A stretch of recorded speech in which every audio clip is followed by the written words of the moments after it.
wabarakatuh. Bismillahirrahmanirrahim. Wassalatu wassalamu ala rasulillah wa ala alihi wa sahbihi wa mawalah. La hawla wa la quwata illa billah. Teman-teman sekalian yang dimuliakan oleh Allah Subhanahu wa ta'ala, pada pertemuan yang lalu kita sharing tentang salah seorang tokoh yang hidup di pertengahan abad ke-12 Masehi. Beliau adalah Al-Imam Fakhruddin Ar-Razi atau yang dikenal sebagai Imam Ar-Razi. Hari ini kita akan berbagi tentang nasihat-nasihat dari seorang tokoh yang sangat populer, yang sangat terkenal, menguasai berbagai bidang ilmu dan populer di bidang tasawuf. Hidup di pertengahan abad ke-13 Masehi, merupakan murid dari salah seorang tokoh sufi besar, yaitu Abul Abbas Al-Mursi radhiyallahu anhu, yang juga adalah murid daripada Abul Hasan Asy-Syadzili. Abul Hasan Asy-Syadzili memiliki murid Abul Abbas Al-Mursi. Abul Abbas Al-Mursi memiliki murid yang bernama Ibnu Athaillah Sakandari. Hari ini kita akan berbicara tentang nasihat dari Ibnu Athaillah Sakandari melalui salah satu kitabnya yang disebut sebagai Al-Hikam. Dalam tradisi fikih ada yang dikenal dengan taharah, bersuci. Ketika ulama fikih dan seluruh ulama-ulama mengatakan bahwasanya seseorang tidaklah diperkenankan untuk memasuki takbiratul ihram ketika dia masih dalam keadaan berhadas. Bahkan dalam mazhab Syafi'i hanya sekedar menyentuh Al-Quran tidak diperkenankan ketika seseorang tersebut tidak memiliki wudu. Maka Ibnu Athaillah Sakandari ingin memperkenalkan sesuatu yang sering kita alami, yang sering kita abaikan, yaitu tentang kesucian hati kita. Bahwa ada seseorang yang memang benar tubuhnya, zahirnya, lahirnya tidaklah mengalami hadas, tidaklah bernajis, tetapi dibalik daripada itu hatinya berhadas, hatinya telah berjunub, sehingga hatinya pun terhijab untuk memasuki ruang kemesraan bersama dengan Allah Subhanahu wa ta'ala. Dan salah satu pangkal yang menjadi sebab daripada terhijabnya hati kita kepada Allah, beliau ungkapkan di dalam hikmahnya rahimahullahu ta'ala, kaifa yushriku qalbun suwarul akwani muntabi'atun fi mir'ati. Bagaimana mungkin hati seseorang terbit memancarkan cahaya keimanan, memancarkan cahaya ketakwaan, memancarkan cahaya intuisi hidayah, petunjuk-petunjuk Allah Subhanahu wa ta'ala. Sedangkan suwarul akwani, gambar-gambar dunia, muntabi'atun fi mir'atih, begitu nampak terpampang pada dinding-dinding cermin hati. Artinya Ibnu Athaillah ingin memberi penjelasan kepada kita bahwa seseorang akan menjadi sulit untuk menerima intuisi-intuisi Allah, menerima cahaya-cahaya keimanan, cahaya-cahaya ketakwaan ketika hatinya dipenuhi dengan gambar-gambar dunia. Hubbud dunia adalah pangkal dari seluruh kesalahan sebagaimana pesan hadis Rasulullah sallallahu alaihi wasallam yang walau diperdebatkan kesahihannya oleh ulama hadis, namun tidak jarang dijadikan sebagai dalil dalam fadail a'mal. Hubbud dunya ra'si kulli khati'ah. Hubbud dunya ra'su kulli khati'ah. Cinta dunia adalah kepala, landasan, pondasi kulli khati'ah, dari seluruh kesalahan-kesalahan. Semakin besar seseorang cinta dunia, maka semakin besar potensinya untuk terjatuh dalam lembah kemaksiatan. Namun, apakah dengan demikian bahwa seseorang tidak diperkenankan untuk memiliki dunia? Tentu tidak.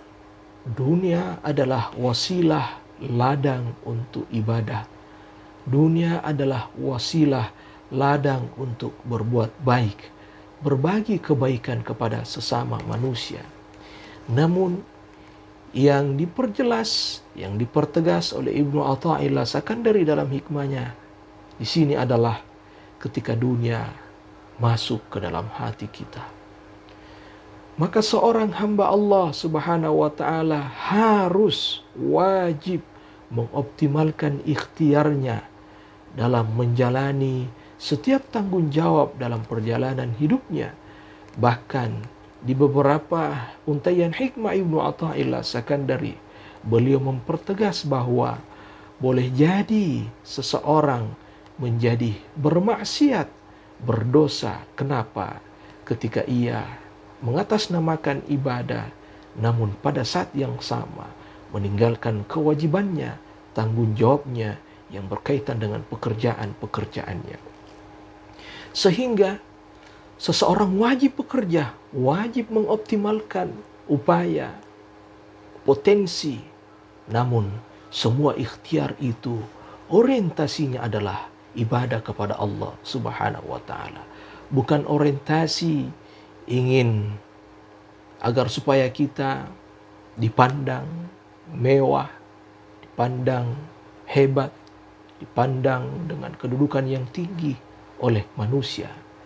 Kita semua sama di hadapan Allah Subhanahu wa taala. Yang menjadi pembeda adalah ketakwaan. Hanya saja ada yang diberi ruang oleh Allah di sebelah sini, ada yang diberi ruang oleh Allah Subhanahu wa taala di sisi yang lain. Semuanya saling melengkapi dan semuanya harus mengoptimalkan setiap upaya, setiap tanggung jawab, setiap potensi. Namun semuanya berorientasi kepada ibadah kepada Allah Subhanahu wa taala, tidak sampai ke dalam hati kita. Maka boleh jadi ada orang yang dalam tanda petik dia berada dalam garis kemiskinan, tingkat finansialnya menengah ke bawah, tetapi sungguh dia adalah orang-orang yang cinta dunia. Mengapa? Karena bukan berdasarkan tingkat finansial seseorang sehingga dia dikategorikan sebagai cinta dunia atau tidak. Yang menjadi barometernya adalah apakah dunia ada di dalam hati kita atau semata dunia ada di tangan kita. Sehingga karena ini menjadi landasan utama dalam setiap kemaksiatan, setiap kesalahan, maka Ibnu Athaillah Sakandari berkata, am kaifa yarhalu ilallahi wa huwa mukabbalun bisyahwati. Dan bagaimana mungkin hati seorang hamba mengalami perjalanan menuju Allah karena kedekatan hati seseorang yang menjalani suatu riyadatul nafs, mujahadah, kedekatannya kepada Allah itu bertingkat-tingkat. Dan Ibnu Athaillah berkata, bagaimana hati ini akan mendaki setiap tangga-tangga menuju puncak kedekatan kemesraan dengan Allah Subhanahu wa taala, sedangkan dia mukabbalun, muqayyadun, terpenjara, terikat bisyahawati, dengan syahwat-syahwatnya. Sehingga seakan untaian sebelumnya menjadi pembuka dari untaian ini, bahwa orang yang semakin besar cinta dunianya, semakin besar cinta dunia, maka semakin besar potensi syahwat menggelora. Semakin besar syahwat ini. Kenapa? Karena besarnya rasa cinta kita kepada dunia. Sehingga rumus dalam tradisi tasawuf adalah ketika cinta dunia membesar, maka potensi syahwat ini pun membesar. Dan Ibnu Athaillah Sakandari melanjutkan, am kaifa yatma'u ay yadkhul hadratallah wa huwa lam yatatahhar min janabati ghafalati. Dan bagaimana seseorang merasakan kenikmatan hadir mesra dengan Allah Subhanahu wa taala, sedangkan ia lam yatatahhar min janabati ghafalati, sedangkan ia belum bersuci dari junub-junub kelalaiannya kepada Allah, dari junub-junub maksiatnya kepada Allah Subhanahu wa taala. Sehingga semakin besar syahwat kita, maka semakin besar potensi kita terjatuh dalam kemaksiatan. Akarnya adalah cinta dunia. Cinta dunia yang membesar menyebabkan membesarnya syahwat, dan membesarnya syahwat menyebabkan membesarnya potensi seseorang jatuh ke dalam lembah kemaksiatan. Kemudian Ibnu Athaillah Sakandari menutup hikmahnya dalam hikmah ini, kaifa yarju ay yafhama daqa'iqal asrari wa huwa lam yatub min hafawati. Dan bagaimana mungkin seseorang mengharapkan untuk memahami daqa'iqal asrari, setiap intuisi-intuisi ilahi, bisikan-bisikan Allah Subhanahu wa taala melalui hati kita. Bagaimana seseorang akan diberi kasyaf oleh Allah Subhanahu wa taala, memahami setiap hikmah, apa yang dia pandang, apa yang dia dengar, apa yang dia rasakan, sedangkan wa huwa lam yatub min hafawati, sedangkan ia belum bertobat dari setiap kemaksiatan-kemaksiatannya. Ada maksiat yang kita sengaja, ada maksiat yang boleh jadi kita tidak sadari. Itulah yang disebut sebagai hafawat. Boleh jadi karena keegoisan kita, karena keasikan kita dengan ego kita, sehingga kita tidak sadar bahwa kita telah menzolimi saudara kita. Boleh jadi karena kita terlalu menutup mata dengan orang-orang di sekeliling kita, asik dengan kepentingan kita sendiri, sehingga kita tidak sadar bahwa kita telah merampas hak, kita telah merampas kebahagiaan, kita telah merampas ketenangan, bahkan kita telah menzolimi, memfitnah, menggibah, melukai, mencederai saudara kita. Kenapa? Karena kita terhijab dengan ego kita semata. Itulah yang disebut sebagai hafawat, maksiat yang kita tidak sadari. Sehingga orang yang ingin memahami intuisi, orang yang ingin merasakan hatinya bercakap dengan Allah Subhanahu wa taala sebagaimana yang dialami oleh Ibnu Athaillah Sakandari, maka dia harus bertaubat dari seluruh kemaksiatannya. Bukan hanya kemaksiatan zahir yang berkaitan dengan tubuh kasar kita, namun ada kemaksiatan batin. Boleh jadi seseorang tubuhnya tersenyum kepada orang lain, namun hatinya dipenuhi dengan kedengkian, namun hatinya dipenuhi dengan amarah, namun hatinya dipenuhi dengan buruk sangka. Sehingga ketika kita ingin memasuki ruang kemesraan, mengalami dialog secara spiritual dengan Allah Subhanahu wa taala melalui intuisi ilahi, itu menjadi sulit. Mengapa? Karena kita belum bertaubat dari maksiat-maksiat kita. Karena kita belum bersuci dari junub-junub kemaksiatan kita. Yang semua tadi ketika ditarik, landasannya adalah cinta dunia. Besar kecintaan kita kepada dunia. Besar potensi syahwat ini menggelora. Ketika syahwat ini semakin membesar, maka semakin besar pula potensi seseorang jatuh ke dalam kemaksiatan. Dan semakin besar potensi seseorang jatuh ke dalam kemaksiatan, larut dalam maksiatnya, maka semakin besar ia tidak menyadari setiap kemaksiatan, setiap kezaliman yang ia perbuat. Nauzubillah.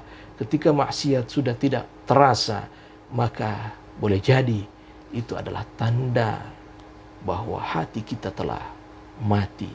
Begitulah nasihat daripada ulama-ulama tasawuf, ulama-ulama ahlul ma'rifah.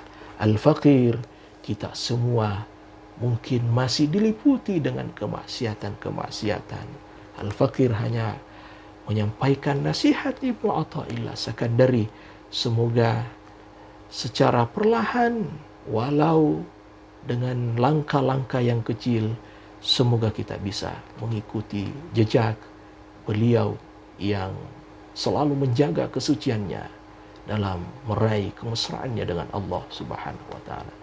Terima kasih banyak atas perhatian. Semoga bermanfaat. Assalamualaikum warahmatullahi wabarakatuh.